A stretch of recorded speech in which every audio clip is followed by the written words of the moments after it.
Bonjour à tous, c'est Savoir Développer et aujourd'hui on se retrouve pour un nouvel épisode sur cette série pour vous apprendre à débuter sur Unreal Engine. Et aujourd'hui, comme prévu, je vais vous présenter le logiciel, donc scindé en deux parties, c'est-à-dire que dans cette partie je vais vous présenter un petit peu tout ce qu'il y a à savoir, mis à part la fenêtre Details, la fenêtre Mode et le content browser pour la simple et unique raison, c'est pour que ce soit un peu plus scindé, que ce soit moins, que l'épisode soit moins long en fait, simplement, que ce soit un peu plus, un petit peu mieux quoi. Et donc voilà, donc pour commencer, vous allez remarquer que l'interface... Oula, d'où tu sonnes toi? D'où tu sonnes? Tu sonnes comme ça, moi je t'en demande rien. Vous allez voir que l'interface est quand même plutôt belle, moi je la trouve plutôt moderne. Même s'il y a quelques trucs qui sont pas très modernes, franchement elle est assez simple à comprendre, il y a des logos, il y a même des codes couleurs en fait qui vous permettent de comprendre. Vous allez voir que par exemple les blueprints comme là sont bleus, même si là ouais c'est un blueprint c'est ça. Donc les blueprints sont en bleu, les levels sont en orange, donc ça vous permet vraiment de bien comprendre. Pareil pour les variables ont certaines couleurs, comme les conditions qui sont rouges, les integers qui sont en vert clair bizarre bleu. Voilà, il y a un code couleur, donc c'est plutôt pratique pour comprendre. Donc déjà pour commencer à présenter l'interface, comme je vous l'ai dit, elle est un petit peu différente de la vôtre parce que moi je l'ai modifiée et je vais vous apprendre comment la modifier. Donc d'abord allez sur File, roue à gauche, et donc ici vous aurez plein de paramètres qui sont très utiles, comme pour créer un nouveau level, parce que là en fait, là où on est, ça en fait c'est un niveau préfet par le sort personne tout simplement. Si vous avez un projet en blanc, il n'y aura aucun niveau. Donc c'est pour ça que personnellement moi quand je crée un level, je prends cette base là et je supprime un petit peu tout ce qui me sert à rien et je l'utilise ce level parce qu'en fait ça me permet de gagner du temps et pas recréer les lumières, parce qu'en fait sans lumière là on verrait rien, il y a même une skysphere qui est préfaite, ce qui permet de gagner du temps. Mais si jamais vous voulez recréer un level, vous avez juste à aller sur File, New Level, et voilà vous aurez trois types de level. Donc Default où il y aura la skysphere, la lumière, deux trois petits paramètres et une petite plateforme histoire de pouvoir vous poser.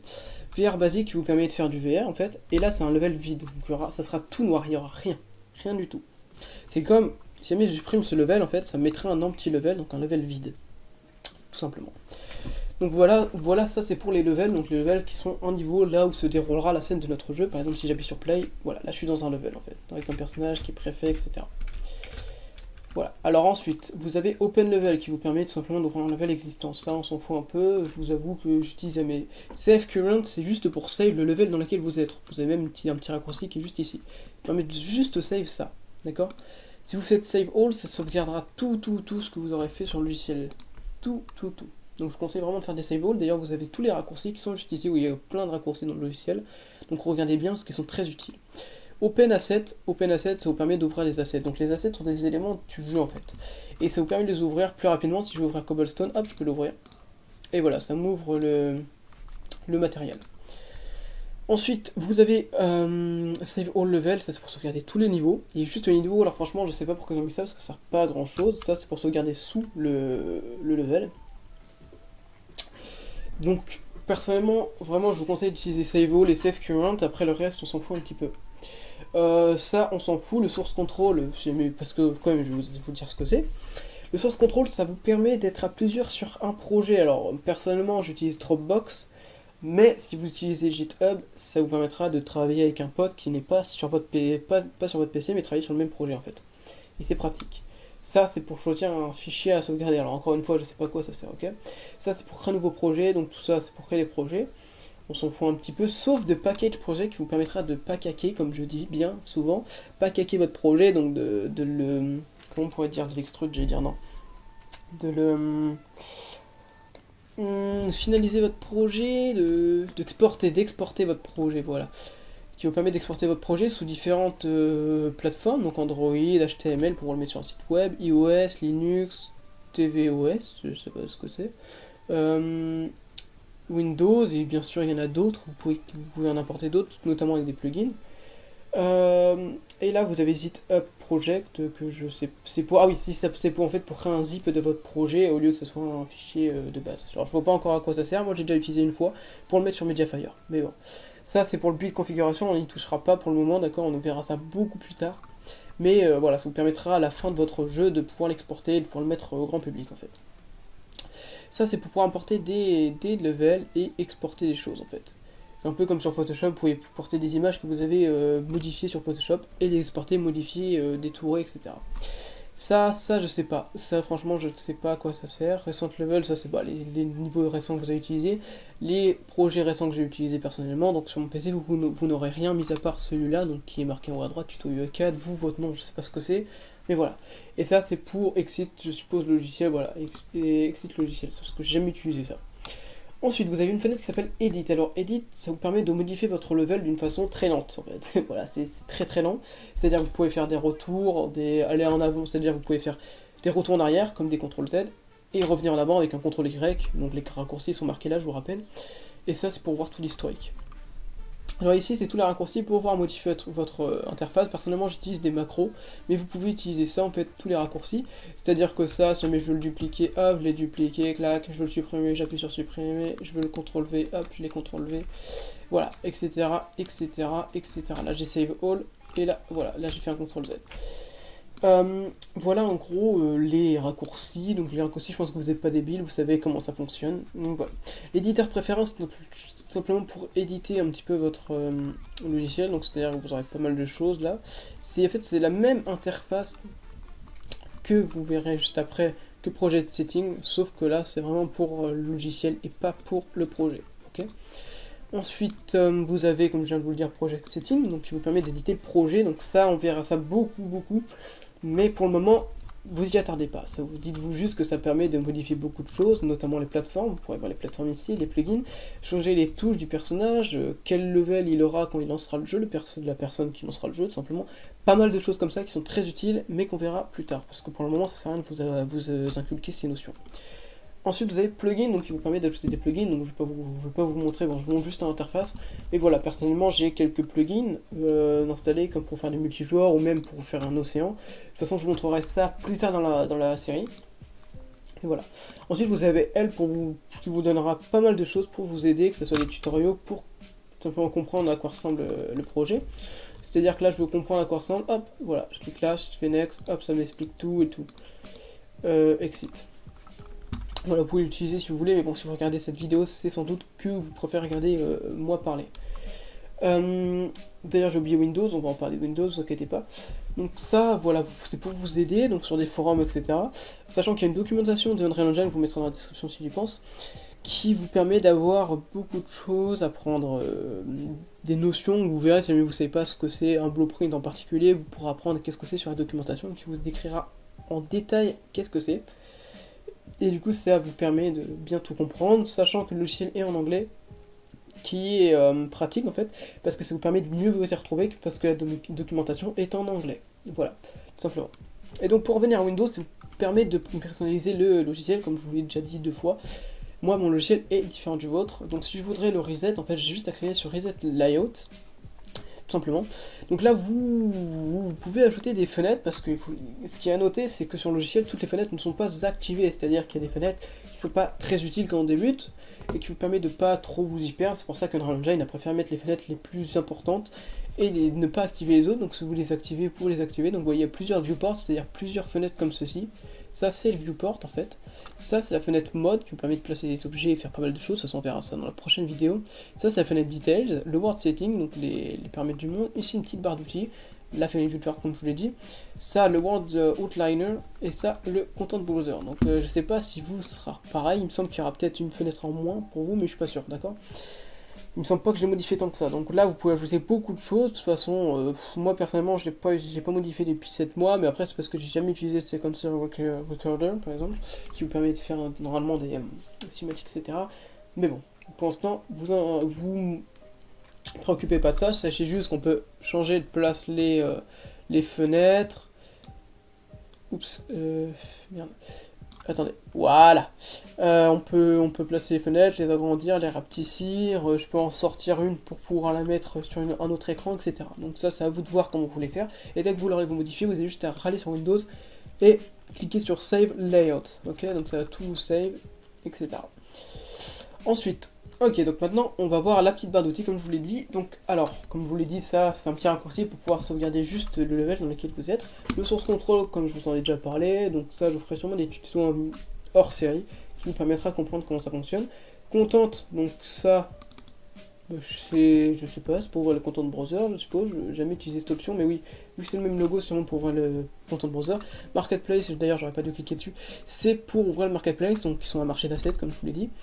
Settings, donc c'est plusieurs settings, donc c'est des raccourcis à là, en fait. Donc là, vous aurez encore une fois le World Setting, donc qui se trouve ici aussi, donc moi j'ai mis la fenêtre, je suis pas sûr que vous l'aurez. Project Setting, Plugin, ça c'est pas mal de choses qui sont très utiles, même le volume du son, qui marche pas en fait, parce que moi je l'ai désactivé et il y a le son du jeu. Donc pas mal de petites options comme ça qu'on utilise très rarement dans le logiciel, donc faites pas attention à ça, pire je vous montrerai si on en a besoin, mais vraiment on n'en aura pas besoin, d'accord?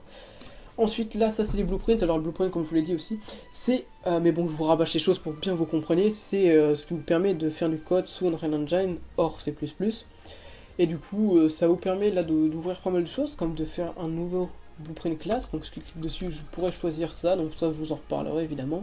Mais sachez juste que je peux choisir quoi faire en blueprint, donc c'est-à-dire si je veux créer un acteur, si je veux créer un pawn, un character, donc le personnage, un player controller, donc pour pouvoir contrôler le personnage tout simplement, un game mode, donc pour dire que c'est en première personne, etc., une scène, un acteur, et pas mal de choses dans le genre, et même aussi des autres choses comme ici, donc par exemple moi personnellement j'utilise généralement le camera check qui me permet de faire des effets de caméra, donc vous avez pas mal de choses un petit peu plus détaillées pour créer. Voilà, donc ça pour le moment on n'aura pas besoin. Ça c'est pour ouvrir des blueprint class qui sont déjà faits avec le starter content, c'est-à-dire que tout ça sont faits avec le starter content qu'on a accepté, qu'on a mis, qu'on a créé le projet, je vous le rappelle. Et du coup on a des choses qui sont préfaites, comme le third person blueprint, le personnage, etc.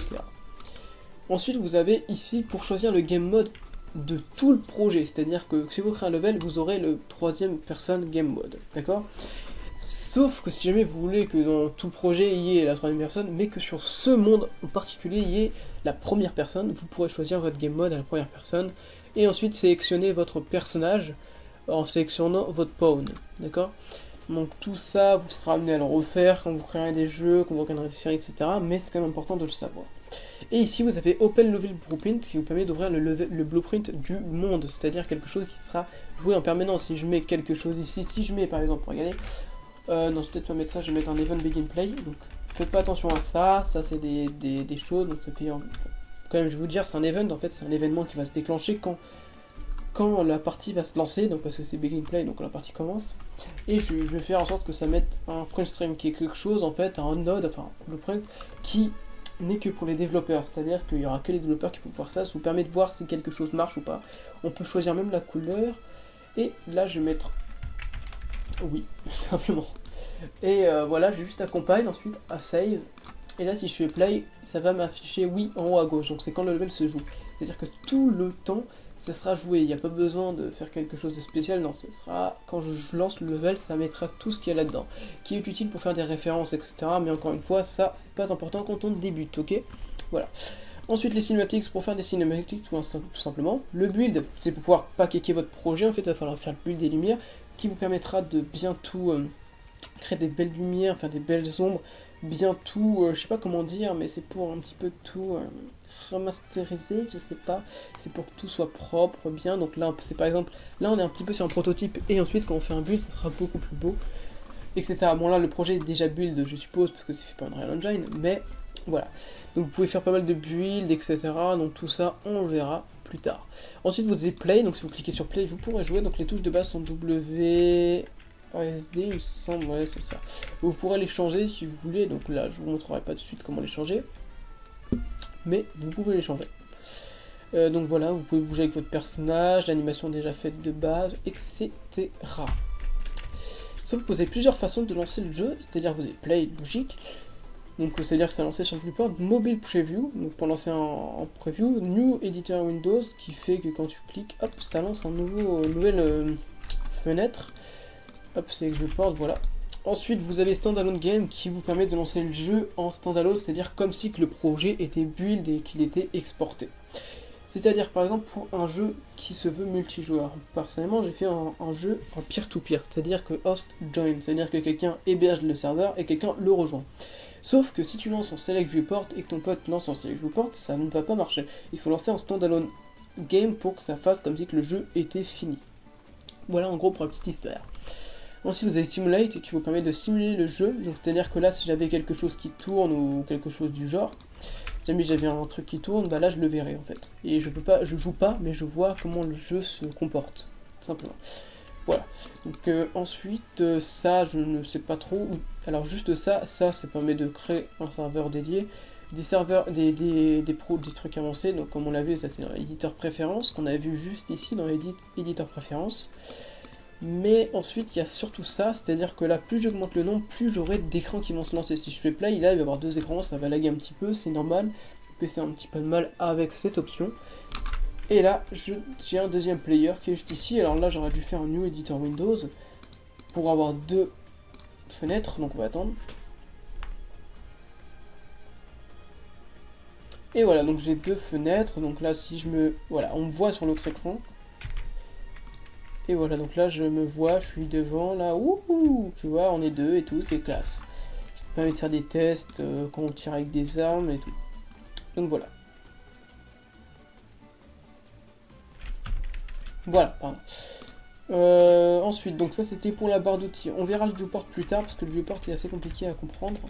Ça me demandera un épisode entier parce qu'il y a beaucoup d'options qui sont très utiles et à connaître. Donc on verra ça plus tard. Pareil pour le World Outliner, Content Browser et Details. Alors le World Settings permet de mettre des paramètres au monde, donc je ne suis pas sûr que vous l'aurez. Mais pour vous expliquer 2-3 paramètres, alors dans World, vous aurez 2 trucs que je ne sais pas ce que c'est. Le Kill Z, c'est à la distance où vous allez mourir, c'est-à-dire quand vous allez descendre, au bout d'un moment vous allez mourir. Donc là c'est en moins 1000, mais vous pouvez mourir beaucoup plus près. Si vous modifiez. Là vous avez encore des paramètres qui sont très peu utilisés, donc on verra pas vraiment ça. Le Game Mode qui vous permet de choisir le Game Mode que vous utiliserez. Donc là j'en ai pas mis, mais vous pouvez en choisir un. Donc vraiment avec le Third Person Game Mode, vous en aurez un qui s'appelle Third Person Game Mode, simplement. Ensuite là vous pourrez personnaliser un petit peu, donc faire quel spectateur, qu'est-ce qu'on aurait comme Game Mode quand on est spectateur, quand on est encore un joueur, un HUD, etc. Ok. Ensuite dans la... Désolé, là, ok, il m'a fait rire. Ensuite, Light Mass, je sais pas ce que c'est, je vais pas vous mentir. Ensuite, physique, parce que je suis pas quand même en pro, donc je vous apprends les bases, mais je ne connais pas tout, donc évidemment, après c'est à vous de voir. Ensuite, la physique, c'est la physique du jeu, donc la gravité, etc. On a la physique, comme je vous l'ai dit, le rendering qui vous permet de faire pas mal de paramètres, comme sur Minecraft, quand on veut voir la distance de chunk qu'on a, c'est ici que ça se règle, en fait, qu'on pourra faire avec des blueprints, etc. Donc, à quelle distance on voit ou pas. Donc ça, c'est pas mal aussi pour optimiser le jeu. Ça je ne sais pas, l'audio, donc tout ce qui est audio, donc par exemple l'audio qu'on aura dans le jeu, si je mets un son audio, par exemple avec le starter content, on a des audios de base, des explosions, ouais ça va être un peu fort, on va mettre ça. Ça ne fonctionne pas. Bah, ça ne fonctionne pas, bon c'est pas grave, mais bon c'est la base du son qu'on aura quand on lance le jeu. Ensuite la version VR, les tics, que je ne sais pas ce que c'est, et pas mal d'autres paramètres que je ne connais pas, mais qu'on utilise que très rarement, d'accord. Donc voilà. Fenêtre mode assez rapidement, parce que de toute façon, on sera amené à la revoir beaucoup de fois. Donc sachez que ça vous permet de placer des choses dans la scène. C'est-à-dire que... D'ailleurs, toi, pourquoi tu redescends pas, toi. Merde. Mais je me suis trompé, là, il faut que je fasse pas mal de CTRL Z. Hop, si jamais vous avez une technique, quand vous montez un truc, vous appuyez sur FIN, et hop, ça va le redescendre par rapport à là où il peut être descendu. Hop, voilà. Voilà. Là, ça me paraît bien. Ok. Non, c'est pas très bien, mais on s'en fout. Donc ça vous permet d'ajouter des choses dans l'élément, donc comme un endroit où le joueur pourra spawner, des cubes, etc. De toute façon, on verra tout ça, mais bon, vous pouvez faire des choses et tout. Et voilà, donc vous pouvez ajouter pas mal de choses avec plusieurs sections, ou alors tout qui est mélangé. Et sachant que en fait, tout ce qu'il y a là, il n'y a pas forcément, par exemple, ça, on ne le retrouve pas dans les sections qui sont ici. Voilà. Ensuite, là où vous avez recently passé, donc ce que vous avez placé récemment. Donc voilà, ce que je viens de placer. Ensuite, en haut, donc là, vous pouvez placer, comme je vous ai dit, des choses. Ici, vous avez le paint. Donc d'ailleurs, la fenêtre mode sera à gauche, sûrement sans vous, sera inversée. La fenêtre World Outliner et mode.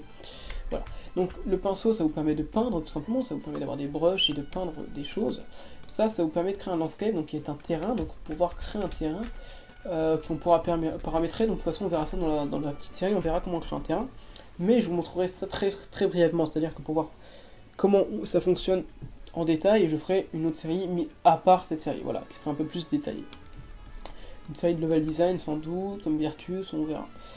Virtus, qui est un youtubeur anglophone qui fait des très bonnes séries, donc je vous mets ça dans la description si vous intéresse. Il fait 10 vidéos à la journée, donc c'est un fou. Je sais même pas d'où il sort et tout.